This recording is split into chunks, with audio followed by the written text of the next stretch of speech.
The great age of One Piece metagaming has begun, and I'm going to be king of the spreadsheets.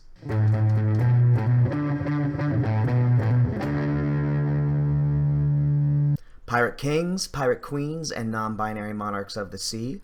What's going on? K-Codes here, Sakura Kingdom. It's been a little under 4 weeks since we got the reveals for One Piece card game set 1, Romance Dawn. A little under 3 weeks since it was released in Japan. And in that time, there have been multiple tournaments on the One Piece card game Discord server. And we've had a lot of people playing in these tournaments, some with more than others, but there have been lots of decks, lots of lists, lots of great placements. Something that's really nice is that every single leader card that's been revealed has seen some sort of representation, and most of them have gotten pretty good results. We've got lots of information out there at our disposal, lots of ideas, lots of text, lots of different counts we can use to try and figure out how we want to play this game and what we want to play in this game. But this raises questions with all this information. How do we determine what the best deck or the best decks in the format are? How do we figure out what we're going to be up against? That could be what decks are we going to see, but what cards are they going to play? What text could they use in those decks? I've spent about 2 weeks working on a gigantic spreadsheet with way too many tabs in order to try and answer these questions. So in this video, we are going to go through the meta shares of all the different decks that we've seen so far in these tournaments, looking at these last couple weeks as a whole. We're going to go over the top players, what archetypes they played, the list they played, the prevalence of specific cards in each different archetype with each different leader, and then matchup spreads to rank those decks and try and figure out a tier list or a hierarchy, loose as it may be, small as a sample size may be compared to, other games that have been going for a long time. But it still seems like it's going to be really worthwhile, really helpful information in order to make sure that we are as best prepared to play this game when it comes out stateside or all around the world as possible. So far, we have had 5 different tournaments. So far, we have had 5 different tournaments run by multiple organizers through the One Piece Discord. First, on July 23rd, we had the Super Rookie Royale, 2 different brackets for that one for Untap with 18 players and one for Tabletop Simulator with 30 players. Both were run by Orange Swim on Discord.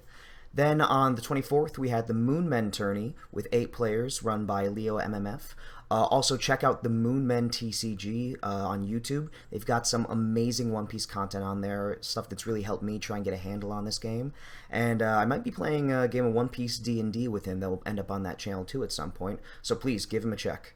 Then on the 25th, we had the Supernova Showdown with 16 players. That was run by DH_Zaibutsu on the Discord. And then Just Zay has been running some webcam tournaments. The first 2 were on August 1st and August 8th. Each of them had 4 players. They were a little small since there aren't as many people who have proxies printed out as who are on Untap or Tabletop Simulator. But there are still some good data in there. It really helps get some numbers for the matchups there. And all these tournaments, aside from the Moonmen tournament, were single elimination. Now, time constraints are relevant, organization. I'm super grateful for anyone who's down to organize a tourney, so I completely support the decision to run them single elimination. Personally, I would love to see more Swiss tournaments, because when a single elimination tournament happens, if you lose one round, you're out of the tournament for the entire time. Now, a lot of the times, it will just be, okay, the more skilled player win. More skilled player wins.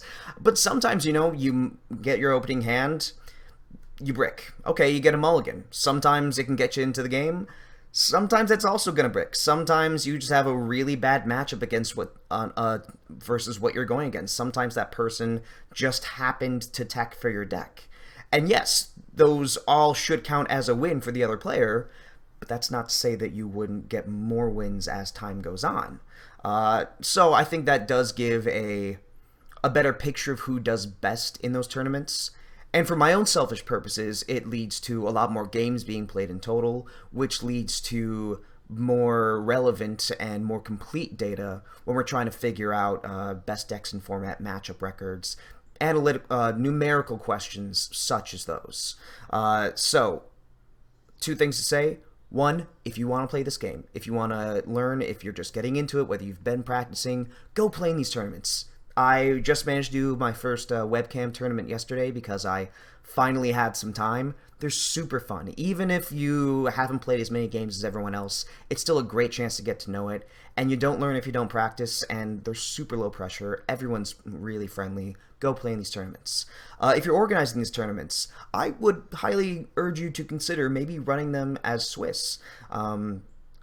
If there are concerns about it or how it would work out as far as logistics go, the Pokemon scene has been very successful in managing to do these as soon as COVID came out. And they've run hundreds and hundreds of tournaments Swiss style over the past couple years. If there are logistics or concerns that maybe I'm not aware of as someone who hasn't run tournaments as much myself, one, please let me know because I'd love to learn about the reasons behind decisions people make. And two, I'm hoping to start running some tournaments of my own. If I am able to get some time, find a good day in the week in order to make this happen, I would love to help make this community grow. I would love to give people a chance to play and get some more of that sweet, sweet data. So, next we're going to go through the top players in these tournaments.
Now, after completely annoying the organizers of these tournaments, and at times the players in them, thank you all once again for giving me the info, I was able to find out what player used which deck, and use that information to find out meta shares for every single leader in the game. Leading the pack, we have Blue Purple Kaido and Red Green Law tied for most popular, each of which had an 18.7% share of the metagame. Then we have Green Odin with 16%, Green Kid with 13.3%, Blue Doflamingo at 9.3%, Red Zoro with 5.3%, Purple King with 4%, Purple Kaido with 4%, Red Green Luffy also with 4%, then Red Luffy at 2.7%, Blue Purple Croc at 2.7%, and for some reason Google Sheets did not want to give me an actual percentage on the graph for Mono Blue Croc, but just like you can barely see him, you can barely tell it was played. It's, I think 1 point something. I don't have the wherewithal to do the math on my calculator right now for that one. But every leader is represented to some degree. When I first started analyzing this, I was surprised to see just how much Red-Green Law there was, because I think it was getting underhyped leading into these tournaments, but once we started playing, people were able to, get the experience, see all the different combos you can do with it, see how mid-rangey it is, and it got pretty popular. I would have expected to see a little more Doflamingo. I thought it would get at least 10.5, 11% on there, but it's still in the top 6, and it's just past the drop-off. We're really right in the middle of the drop-off between the really popular decks and the not-so-popular decks, which I think, in hindsight, makes sense for Doflamingo. Still a little sad to see the lack of Croc hype. If there was anyone who was a believer in Mono Blue Croc, it was me when we got that Baroqueworks engine, but like time, it might just need some good placements and some good traction to really pop off as far as popularity goes. But again, anything can happen. We're still only 2.5 weeks into the meta. There's going to be more tournaments. Anything can happen. But for now, this is the metagame for the first few weeks of the One Piece 0-1 format, at least in the One Piece Discord. Once I knew what deck every player was playing, I was able to find the brackets for these tournaments and replace the player name with the deck that they had, and through there I was able to get a record of game wins versus losses for every single matchup in the game. Now, certain matchups, like, say, Blue-Purple Kaido versus Red-Green Law, we've got lots of data for. Some decks, like Mono Blue Crocodile, only really have data for one matchup along with the mirror. So there are certain holes in the data here, but for the amount of time we've had, it's something, and it's enough for us to draw some conclusions based on. I did use these matchup records in tandem with the meta shares we just discussed to then find an expected win rate for each deck if it were to go into a tourney with that exact same player spread.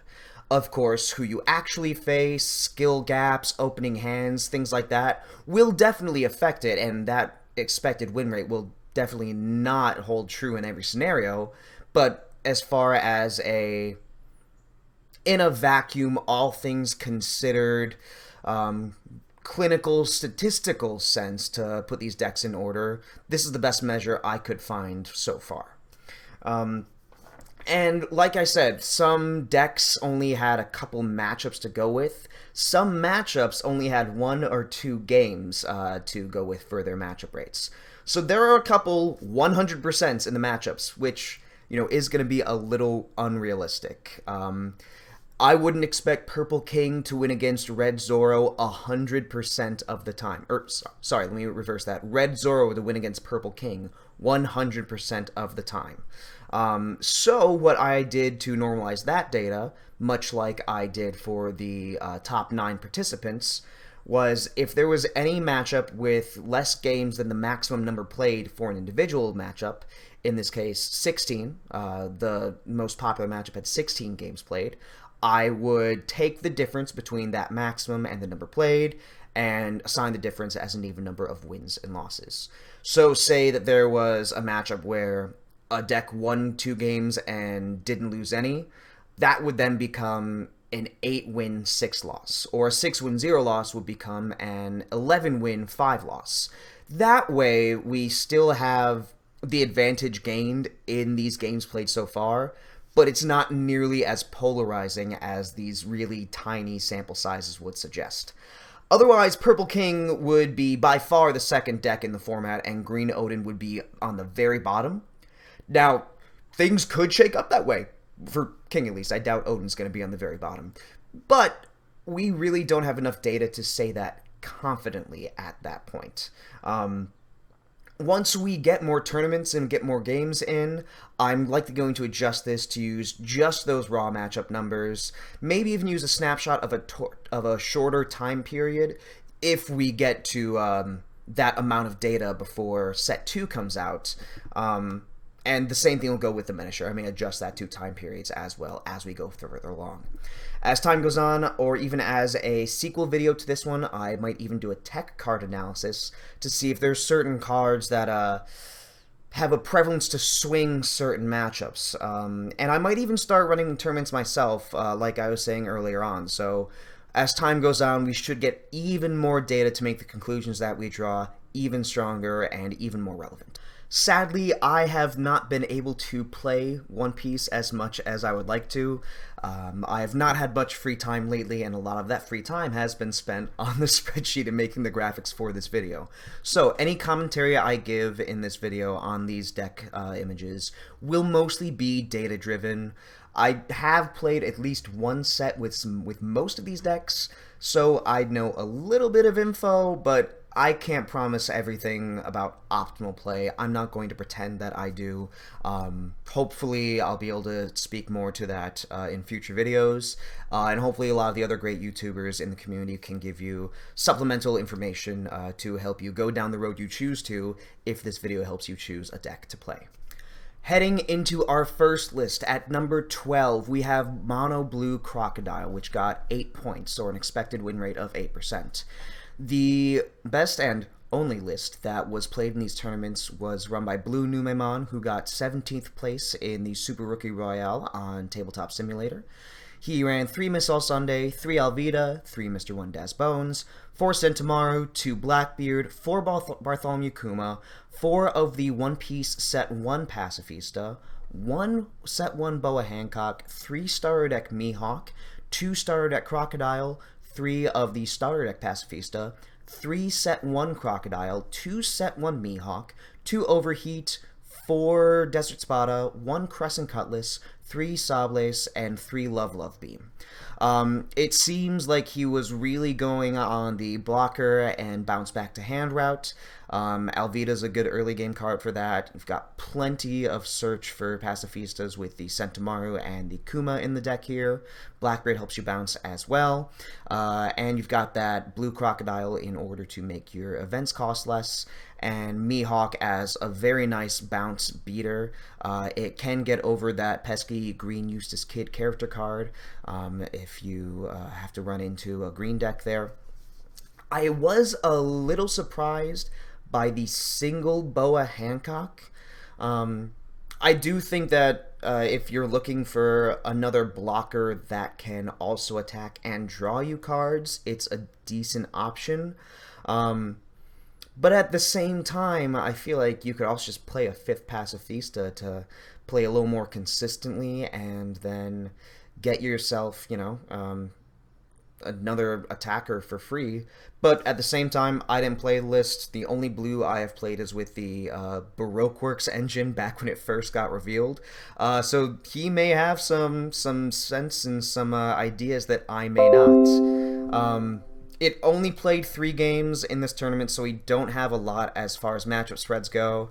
Obviously, the mirror is even, and it played 3 games against Green Odin and only won 1 of them, which is why it is sadly on the bottom of this list. I was a Blue Croc believer for a while, but hey, maybe we can find a way to make this deck a little better. Up next at number 11, we have our other Crocodile leader, the Blue-Purple Crocodile, getting 17 points.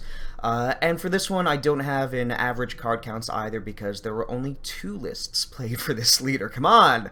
Where's the Croc hype, everybody? They're very different. Both lists played 4 Miss All Sunday, 3 Ultimortar at least, and 4 Love Beam. Otherwise, they're extremely different. Cross AI, who also did very well with Red Green Law, as we'll see later on, he opted to include 4 Set 1 Sasuke, 2 Set 1 Queen, 4 Diaz Drake from Set 1. Both of them had 3. This one chose 4, though. 4 Starter Deck Mihawk, 4 Starter Deck Queen, 4 Vergo, 4 Starter Deck King, 4 Fukurokuju, 4 Elements Marshu, a 4th Ultimortar, and then 4 Blast Breath. So he was very much just trying to apply a lot of pressure with these vanilla beaters, removal with King, blocking with Queen, and then a lot of Don't Acceleration through the Sasuke, and yeah, it's a pretty straightforward list here. Metal X Lemmy, on the other hand, one of the other spreadsheet emperors of the Discord. I see you. I appreciate you. I'm coming for you. Now we can chill, we can be buddies. Lemmy opted to play 4 of the Blocker Law from the Starter Deck, 4 Ulti from Set 1, 3 Bao Huang, 2 Who's Who from the Starter Deck, 4 of the Set 1 Jack, 4 Arlong from Set 1, 2 Black Maria from Set 1, just the 3 Diaz Drake from Set 1, 4 Uta from Starter Deck 5, 2 of the Promo Kaido to ramp Don't out at the end of your turn, 3 Overheat, 3 Ultimortar, the 4 Love Beam, and 4 Brachio Bomber. So he went just in a different direction with a lot of the same concepts. You know, that went with Law instead of Queen for lower cost.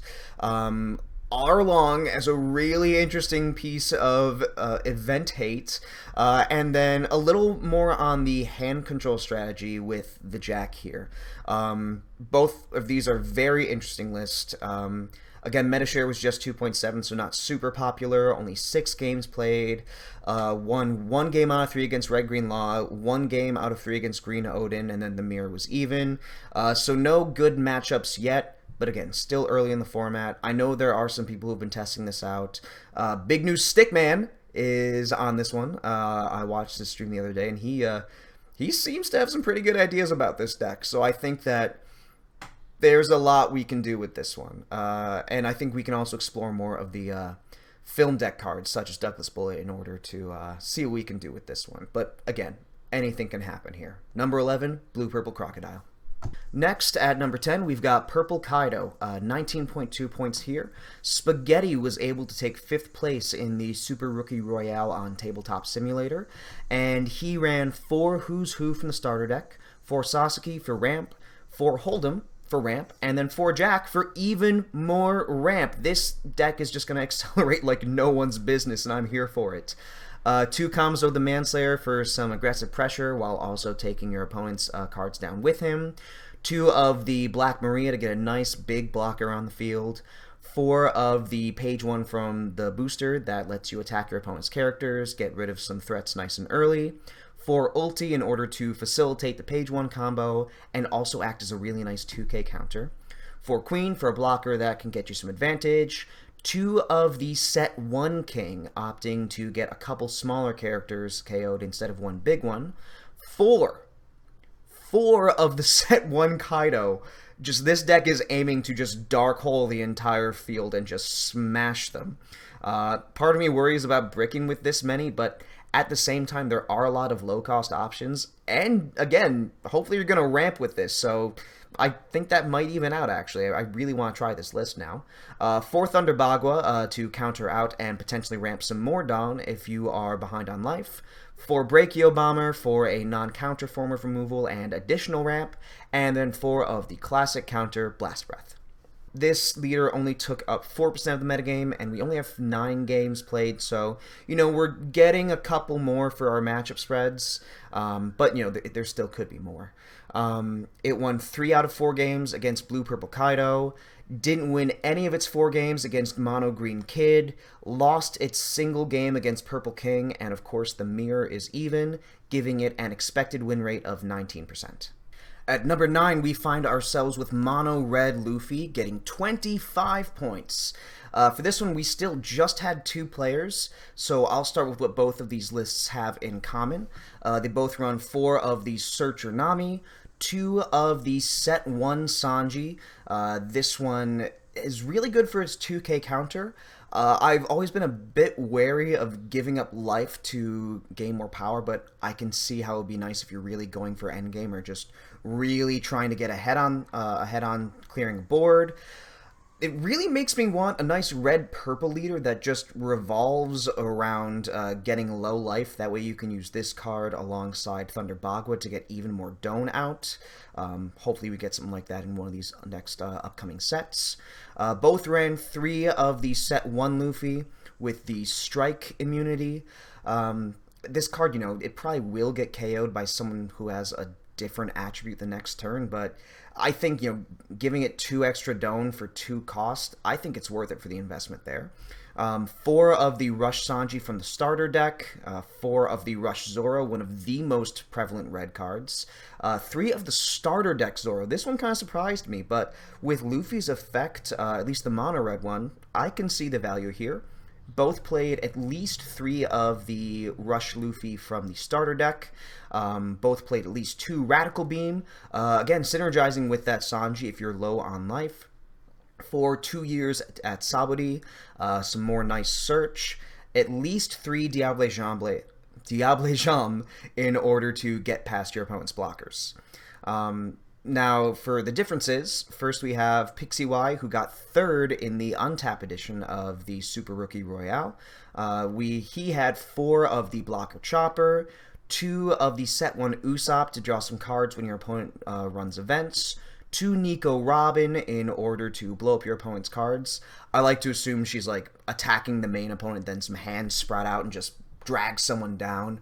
It's really cool seeing the characters' abilities reflected in the cards. 4 Brook to debuff their opponent's characters. A 4th starter deck Zoro. 1 Shanks. I was sleeping on this card at first because I figured that just Doan for Doan Rush Luffy gives you the same amount of power for a lower investment. But if this Shanks manages to make it past a turn and it's harder to knock out, it gives you some serious long-term value because you can just stack the Donon to make him even stronger. Then he had a 4th Diable Jam and 2,000 Sunny to make his characters even stronger. And now Ernest, who got 17th in the same tournament, ran 3 Otama. That was their choice of debuff. 4 of the starter deck Nami to really reuse those Don. A 3rd and 4th copy of the set 1 Sanji. A 4th Rush Luffy, opting not to go the Shanks route. 2 of the promo 1 Luffy, the one that can gain Rush if you attach 2 Don to it and therefore make it a 9,000 power. Played 4 guard points. They didn't choose to go for blockers, just chose to do more counters. And normally I'd say, why play guard point when you're already playing Radical Beam? Well, they're already playing the 4 Radical Beam. Those are our 2 red Luffy lists. Even though it's a bit lower on the tier list, I guess, it's still a very fun strategy. Who doesn't love just going full aggro and hitting face and getting even more out of your Don than you would with other red decks? Only took up 2.7% of the metagame, had 7 games played, so not as many as our Purple Kaido list we just ran over. As far as matchups go, it won its only game against Red Green Law. It won 1 out of 3 games against Odin, 1 out of 3 games against Kid, and then it's even in the mirror. So 25% expected win rate. Number 8 goes to Red Green Luffy, which has 28.3 points in our system here. Our top performer was Yoel, who got 3rd place in the Super Rookie Royale on Tabletop Simulator, the biggest tournament we've had so far. In addition to our leader Luffy, which lets you unrest a character and give it an extra 1,000 power for the cost of 4 Don. We have Otama to debuff characters, Nami to reuse Don, 3 Jewelry Bonnie to search our supernovas. So that's not just the Killer, Law, and Kid here, but that's also the Luffy and Zoro cards, which we run many of. 4 of our Searcher Nami, 4 Killer, a nice blocker that can at times get you draws. Not as much early game if your opponent manages to clear your board, but you can still absorb a pretty big attack with him, so you're worth running. 4 of the set 1 Gordon in order to manipulate your hand. 4 of that set 1 Sanji, 4 of the set 1 Luffy, 2 of the blocker Jinbei from set 1, another opportunity to draw some cards with him. 4 Rush Zoro, gotta have him. 2 of our blocker Law, pick up those Otamas, Namis, or Bonnie, or any of your lower cost characters to play someone else, maybe get another on-play effect, maybe get another search out there. 3 of our Rush Luffy, 2 of the 8 cost Eustace Kid, one of the best cards in this game. This deck can go hyper aggro, and it can play the Defend the Towers game. And all that draw is probably going to give you a good chance of seeing him in the game there. 2 Red Hawk to counter out an attack and get a little bit of nice spot removal there. 3 2 years to Sabati, more search. And then 3 copies of Jet Pistol for another very strong source of spot removal. Still at the lower end of meta representation, with this deck getting 4% and only 4 matches.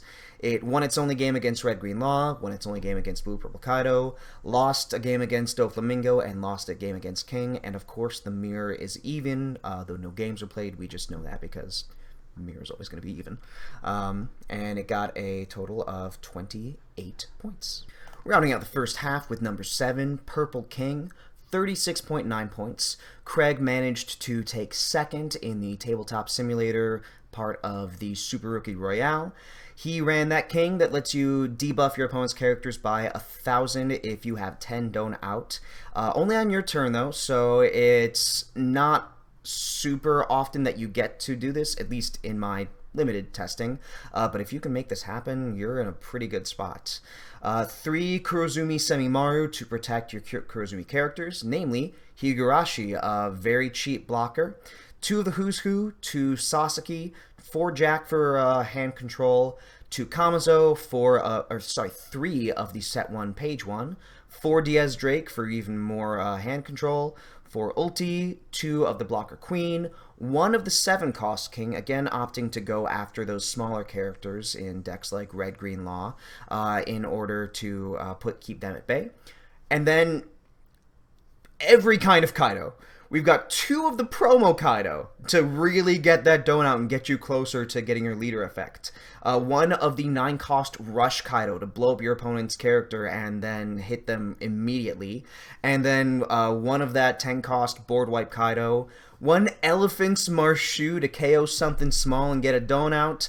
Very spicy inclusion there. 3 of the Ultimortar to get a small counter and draw a card. 3 Thunder Bagua, 2 Brachio Bomber, 3 Blast Breath, and then 3 Onigashima. Once again, 4% meta share, but we do have more games played. 15 games. That's the same number that Red Zoro has, so we're starting to get a good idea of its matchups. Although, a couple of them still have very few games, so I really needed to adjust the data for this one, otherwise we'd be a little out of control here. So it won 4 out of 4 games against Red Green Law. That's very promising. Won a single game against Blue Purple Kaido. Won, but only out of 4 games against Blue Purple Kaido. Won its only game against Odin. Didn't win any of its 4 games against Zoro. Of course, the mirror is even. Won its only game against Mono Purple Kaido, and then won its only game against Red Green Luffy. Once again, a 37% expected win rate for Purple King. Now we're going to get into the other half of our decks here with number 6, Blue Doflamingo at 37.2 points. Boss won the first Just Say webcam tournament with the following list. We, of course, have the Doflamingo leader, letting you look at the top card of your deck, and if it is a Warlord card with a cost of 4 or less, you can play it straight to the field, rested. Almost every card in this list is going to be a Warlord card, so this is very handy. But again, it is characters only, so just keep that in mind. We have 4 of the Blocker Law from the starter deck, 4 Perona to stack the top 5 cards of our deck however we like, Alvida as an early attacker that can bounce some cards back to hand, 4 of the Blocker Doflamingo that also has that deck stacking effect. Both this and the Perona are very useful for Doflamingo's ability. We have 4 of the Blackbeard to bounce some cards, 4 of the double attack Moria from set 1, as long as you have 5 or more cards in your hand, which combos very well with the set 1 Boa Hancock, also at 4, blocker that can draw you a card while it blocks or attacks if you only have 5 or less in your hand. Then we have 4 of the starter deck Moria. This is one of those cards that's either going to make or break your game given how well you use it, because it can get a Warlord card back from your trash. So you really need to know how to play the matchup you're in, how the particular game is going, given what you and your opponent have, to know what's going to help you either in that moment or as the game goes on. Very important card. Seems like one of the hardest to use in the deck. 4 of the starter deck Mihawk, 3 of the set 1 Mihawk. There are some very big, very inconvenient cards that you want to clear from your opponent's board, and the extra bounce does not hurt. I'm not just talking about the set 1 Kid, which this card has an extra 1,000 power compared to, but any Kaido card, Shanks, or, it's not as strong as far as power goes, but Yamato, you do not want that one hitting you. And so even if they try and counter out, this has a decent chance of clearing that. Then we have 4 Desert Spada to counter and further rearrange your top deck, draw some cards. Then we have Overheat, a counter plus bounce. Love Beam, that one's the counter and draw, probably one of the best event cards we have in the entire game. And then 2 Crescent Cutlass just to bounce an attacker or some other card back to your opponent's hand. This one took up 9% of the metagame, so we're getting a bit more popular here, like I just said. 24 games here, so we've got a little more data for the matchups. Won 2 out of 4 games against Red Green Law, 4 out of 9 games against Kaido, 3 out of 8 games against Odin. Didn't win a single of its 2 games against Kid. Mirror is even, and it did win its only game against Red Green Luffy. So it doesn't have as much in the way of positive matchups right now. One card I really want to see people test out in this deck is the Jinbei from set 1. It lets you bounce a small character back to hand, I believe when it's attacking. Let me double check on that, actually. Oh, just on play actually, so you don't even have to wait to attack. So if you're trying to clear your opponent's Eustace Kid and they've got a blocker or two out there, that can really help you get over it. But very interesting deck. Looks like a deck that can have a widespread from its skill floor to its skill ceiling, which is something we're probably going to see a bit more as we go further and further up our tier list here. At number 5, we have the Chad of all Chads, the Shogun, Brozuki Odin, 40.5 points. We are getting up there. Sempier95 got third in the Super Rookie Royale on Tabletop Simulator with this list. Odin himself lets you discard a Wano Country card in order to unrest 2 of your Don. So this is a deck where sequencing and planning your turns out in advance is extremely, extremely important. And also reacting to any of your opponent's counters or trigger effects, because that could change the entire strategy for your turn. So contingencies are big with this deck. It's not the easiest deck to play. There are a lot of lines, like I've been saying. So that could be something that affects the placements that people have gotten, especially when we were in those earlier stages of the metagame where people were still learning decks at a certain point. He ran 4 Bege as a nice cheap blocker, 2 killer, again block and potentially draw, because you do want to keep hand advantage up in this deck. 4 of the Kozuki Momonosuke, a great recruiter for the deck. Although I will say, what I've learned is not to lean too heavy into Momonosuke, because in one of my first games with this deck, I managed to get 2 Momonosukes on field, and just thought, okay, keep hand advantage up. I always want to have something I can discard for Odin's effect. Just Momo, another Momo, next turn, Momo, another Momo. Not once, but twice in that same game, I found my 8-drop kid in the Momo search, meaning I did not have access to them and I had to put them back on the bottom. So, learn from my mistake. Be careful of when you use Momo, because he's not a spam solution. We've got 4 Izo to rest some small characters, Okiku to rest some higher cost characters when you're attacking with them, 4 Cat Viper to keep on resting, Killer as a trigger effect or an on-play effect to KO one of those rested characters. So this deck is very much leaning on the resting your opponent's variant. Ashura Doji, which gets even more power as you rest those characters. A card which I don't think is going to make it into all builds of the deck, but is pretty good in a build like this one in particular. 4 Raizo for some card draw. We've got a lot of characters out. Then we have Yamato. This card is a nuisance when you're playing against it. It's not always going to connect, but you're going to have to use some resources to make sure that it doesn't, because it has double attack and banish, so it's going to take 2 of your life if it connects, and you will not get them in your hand. You won't even get the trigger effects. This card can be devastating. 4 of the Kinemon in order to play some extra Wano-type characters from your hand. Great way to keep your characters on board, keep it nice and wide, and also pretty strong attacker as well. We've got 2 of the Set 1 Law, another great blocker, and that Shambles type effect is really nice in a deck that has so many on-play effects like this one. 2 X-Drake, a decent attacker that can KO some of your opponent's rested characters. It's a card that I wasn't sure about, but I'm seeing the value in certain matchups at least. 2 Denjiro, a card that I initially thought was one of the strongest things ever. I wasn't as big a fan of it in the games I did play with the Odin deck, because I found myself wanting to play either Yamato, Kinemon, Law, or at times Drake. But I'm also a terrible player, so I might just not know what I'm doing. So I'll wait a bit before I take him out. 2 of that Set 1 Eustace. This deck can definitely take advantage of it. 4 Paradise Waterfall for a small counter, and then the ability to unrest one of your own characters, and Punk Gibson in order to get a nice 4K counter, and then rest one of your opponent's characters. One more thing I'll say about Izo is that it's not just great for its rest effect, it's a really, really good 2K counter, and it can really save you when your opponent's hitting you with some huge attackers. As far as meta shares go, we had 12 players, giving us a 16% share of the metagame. We have 39 games with Odin, giving us a 1 out of 7 win rate against Law. It won 1 out of 4 games against Kaido. Mirror is even. Didn't win any of its 3 games against Kid. Won 5 of its 8 games against Doflamingo. So that is a pretty reliably positive matchup. Won 2 of its 3 games against Zoro. Didn't win its single game against King. Won 2 of its 3 games against Red Luffy, won 2 of its 3 games against Blue Purple Crocodile, and then won 2 of its 3 games against Mono Blue Crocodile.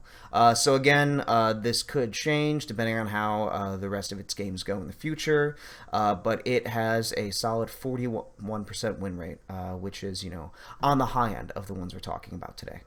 Up next, we've got the number 4 spot, Red Zoro, 41 points. And Zenith won the Super Rookie Royal on Tabletop Simulator. Again, the biggest tournament we've had, so this is one of the best results we could possibly find so far. Red Zoro, giving all your characters an extra 1,000 power when you have 1 Don attached. Great aggro effect. 4 of the Nami to reuse your Don. 4 of the Searcher Nami. 4 Gordon for that draw. 4 Sanji to go aggro or counter out. 4 of the starter deck Brook to bring 2 of your rested Don to your characters so he pays for himself. And then 3 of the set 1 Uta. This one's a very surprising card. It lets you bring a character with, I believe, 3 or less cost back to your hand, so you can reuse that Gordon, or more likely that Brook, to really set up some damage here.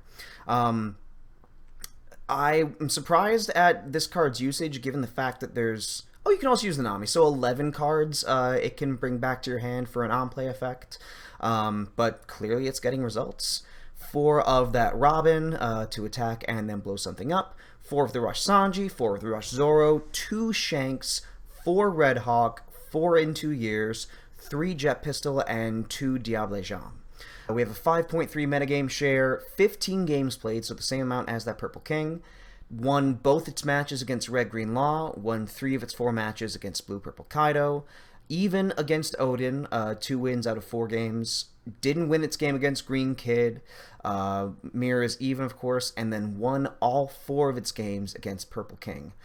So again, we could use some more matchup data for this one, but it is a very strong deck, especially when we consider that it won the biggest tournament we've had so far. Number 3, we have Blurple Kaido at 46.1 points. Now, upon release of Set 1, this was being touted by far as the undeniable best deck in the format. There are a couple reasons why I think it only ended up at number 3 in this stat-based approach. First off, I think that the 2 decks above it were dark horses. I think they were slept on at first, and people are starting to realize just how good they are. But I do think that Blue Purple Kaido has an insanely high potential. However, this deck, even compared to the ones we've talked about, more so than the ones we've talked about, is going to be very, very, very much impacted by the skill of the player, both in-game and during the deck building process. Blue Purple Kaido can be built in a lot of different ways, and that's going to have a huge effect on how far you go into a tournament, especially when you're considering meta calls and tech choices. And the number 2 deck is just above it. Same number of points. I only put it above this one because its matchups were higher. But again, with a small sample size, that can very easily change. Blue Purple Kaido could take the number 2 spot, if not the number 1 spot, depending on how things go. So Vampoach got second in the Supernova Showdown, a decently sized tournament, running 4 Blocker Law, 4 Who's Who for small spot removal, 4 Sasuke for ramp, and a good 2000 counter. I'm not sure if I mentioned that before. 4 of the Sentomaru. A lot of lists do go for the Pacifista engine in varying ways. This one just went for a very simple 4 Sentomaru, 4 Vanilla Pacifista, 4 Hancock for blocking and card draw, 2 Diaz Drake for an okay attacker with some hand control, 4 of the Star Deck Mihawk for draw and offense. Once again, 4 of the Star Deck Pacifista for going the blocker in terms of just more raw power. 4 of the Blocker Queen for card draw. 3 of that 7 cost King because those small characters are very prevalent and very powerful. 3 of the 9-drop Kaido for Rush, and 2 of the 10 cost Kaido. With a deck that ramps like this, especially with your spot removal like your Who's Who and your King, it's it's not out of the realm of possibility to be playing both of these Kaidos, or just to be able to tailor it to whatever matchup you're playing as well. Blue Purple Kaido had 54 matches played, meaning that it had the most of any deck and therefore has the best, most representative sample. However, we can always use more games for our data.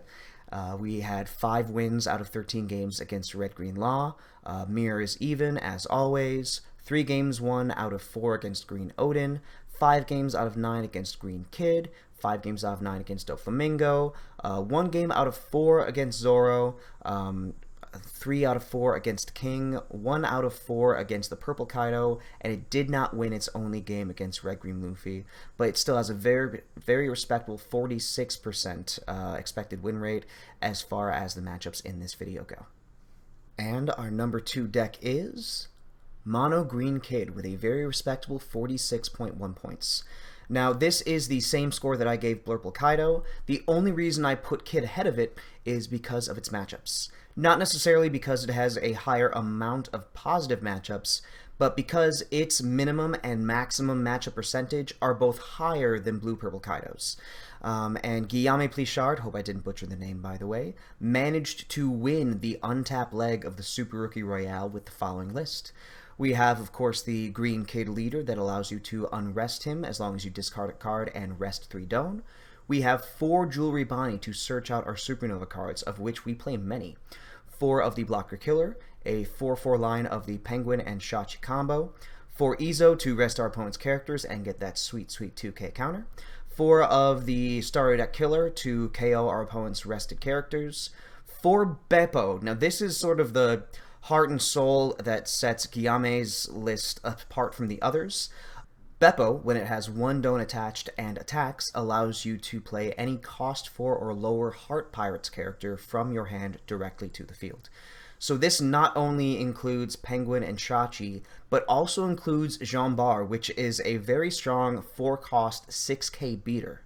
Additionally, we have the Blocker Law to, again, let us swap out our cards. So if we want an extra Bonnie search, if we want to reuse Izo or put it back in our hand for its counter, if we have an opportunity to mess something up with Killer, this allows us to do so. We have 4 of that Diaz Drake, allowing us to KO our opponent's rested 4-cost or lower characters.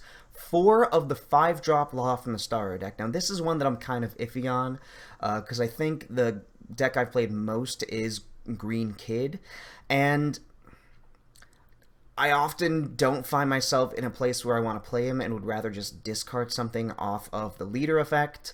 But I may be going more defensive in the way I've played it so far, and maybe I'm not giving this build its credence for its offensive capabilities. Because being able to restand a Beppo or someone, or being able to attack with your Blocker Law and then unrest it to block with it next turn, is pretty strong. So maybe that's just something I have to do more of. And of course we have 2 of that pesky Eustace Kid, and with the sheer amount of blockers you can play and cheat out with the Beppo, this one's probably going to stick for a couple turns, and it's going to be a nuisance for your opponent. We play 2 of the Paradise Waterfall, and we play 3 Punk Gibson, great counter cards. Kid had a 13.3% meta share with 45 games played, so a decent amount of data there.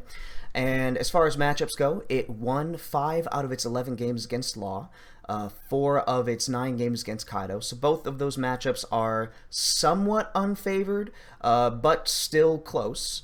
Won all 3 of its games against Odin, Mirror is even obviously, won both its games against Doflamingo and its only game against Zoro, won all 4 of its games against Mono Purple Kaido, and won 2 of its 3 games against the Red Luffy deck, giving it that nice 46% win rate.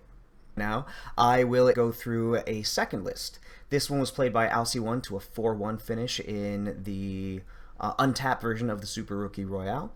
And he played 4 Bege, nice blocker, 4 Bonnie, 3 of the Penguin Shachi combo, going a little lighter on that, 2 of the starter deck Eroge, which gets more powerful the more characters you have out, again the 4 Izo, 2 of that starter deck Killer, 2 of the promo kit with double attack. So it's not playing the 8-drop. This one is really just trying to take as much life as it can. Again, 4 Beppo and 3 Jean Bart this time, so it still has that Heart Pirates combo in there.